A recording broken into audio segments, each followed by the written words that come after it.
Edmund, what is he doing? Edmund is in the cabinet doing hide and seek.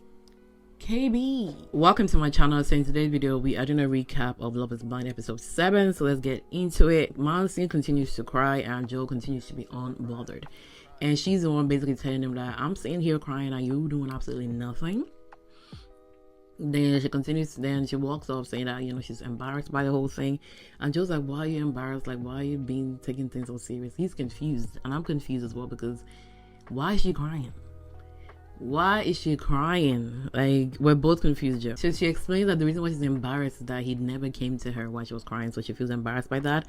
And Joe kind of started laughing, like, honestly, you have to laugh, because what is this? But at least show some kind of sympathy towards her and comfort her, because that's what she's looking for. She's even telling you what she's looking for. As you're gonna be a married couple, you should kind of give her what she wants. But Joe is giving nothing. Like, he is giving her nothing. So I feel embarrassed for her as well. I get it. The fact that she was like, why are you laughing? It's not funny. He was like, it's funny because it's not funny. So she basically feels like Joe is not serious at all. And so she went out and says, I'm sleeping elsewhere. I will still see her outside crying. And I'm like, girl, why are you crying?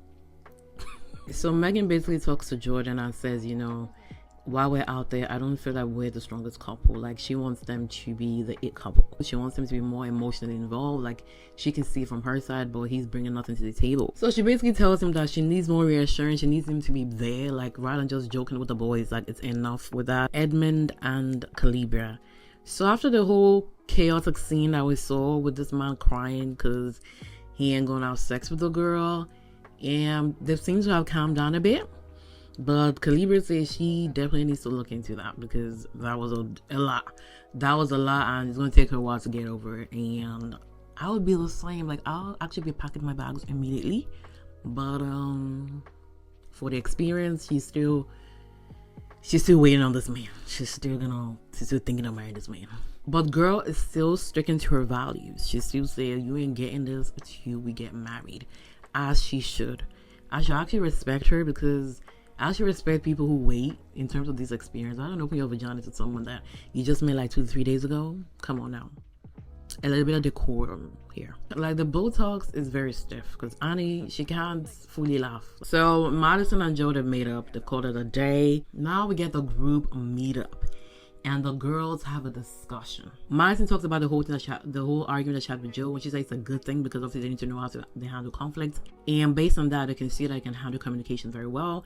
Then we have Ali. She basically says that her and Anton, like, everything's a little bit too perfect, and they haven't had any disagreements so far. Anton's a little bit too chill for her. She thought he would be more outgoing based on like what they discussed in the pause. I feel like she's just trying to look for something, because right now there's nothing. She's just trying to look for something, but there's nothing yet, Ali. Calibra tells the girl that she had an argument with Edmund, and it really challenged her, because she knew Calibra before would not take this. But married Calibra, things have to change, So that argument really challenged her. Maybe the old Calibra would have been better to come out. Calibra also said, like, she's into more the alpha male, because when Calibra was asking Edmund a question that, if a guy approached me, grab me, what are you gonna do? Like, I'm gonna grab the security. That's not what she wants. She wants a man, alpha man that will fight for her. And she basically admits to the girls that Edmund ain't no alpha male. He ain't no alpha male at all. And that's the type of energy she goes for. Yeah. I don't know how they even... I don't even know what she was thinking in the pods. Like, the pod conversation didn't give alpha male. It didn't give alpha male. I guess the only thing that she really liked was that he was vulnerable, and a lot of guys ain't that vulnerable, all these things. But he wasn't giving alpha male. Like, you should have got the vibe. And she basically says, because it's not alpha male, it kind of scares me a little bit. Yeah, I'm scared too. Even not because he ain't no alpha male, because that man got a lot of trauma, a lot of issues. And emotional manipulation is there for you. It's sitting right there for you if you don't give him what he wants. He's the nice guy. He's too fucking nice. And I gotta say, Annie's hair, as a hairdresser, it's not giving. It's really not giving. The fact that Edmund tells the boys that both him and Calibra had a little conflict. That was not a little conflict. But he said they got through it and everything. I don't know how you can get through that. I don't know how you can get through it, because Calibra said it's going to take a while for her to get through that kind of thing. And I agree. So Joe basically says the whole drunk thing, like, he had a little bit too much to drink and was doing a little too much, and it definitely affected both him and Madison leading into an argument, but it's all okay now. And Jordan says, it's not only you, we both got a little bit too much to drink, but Meghan called me out. But the fact that she called me annoying, I don't like that. I don't like it at all. Like, it's disrespectful. It's a little too much coming from her. Like, she only called you annoying. Like, it's not that big of a deal, but okay, Jordan. So they're back home, and we get this whole Annie being emotional for absolutely no reason. It makes no sense. It's kind of the same thing with Madison just crying for no reason because the guy's drunk. So she gets emotional, saying that, she feels very overwhelmed. While Nick is there reassuring her every single second. That man is saying, I love you, I'm here for you, all these things, like everything you need to hear to be reassured, but she's not feeling it. She said, no, you don't love me. You say you don't love me. He never said that. Nick basically says he's happy where you are right now, all these things, and she basically says, no, you're not telling me what I want to hear. I don't need you in my life. If someone says you don't need me in their life, I'm out. It's I don't need you in my life, all these things. I want you. There's a difference. Okay, but I don't need you is still a strong statement. It's still a strong statement. Like, and she said it multiple times, and it's kind of hurting my feelings if I was in Nick's position, The fact that Nick was like, what am I supposed to do with this information? Exactly. Because me hearing that you don't need me, it makes me feel a type of way. Like, all these things you're saying is making me feel some type of way. And it would make anybody feel some type of way. Because what is she saying? She basically cries again. I say, you told me that you don't love me as much as I do. And Nick is like, stop putting words in my mouth. I never said that. Yeah, I never heard that. Like, I never heard that. Even if someone is like faking this whole relationship thing, they wouldn't say that. And Nick is basically like, maybe we should get some sleep. He said it multiple times, but this will just continue on. It's like, maybe we should get some sleep, call it a day, tomorrow, kind of thing.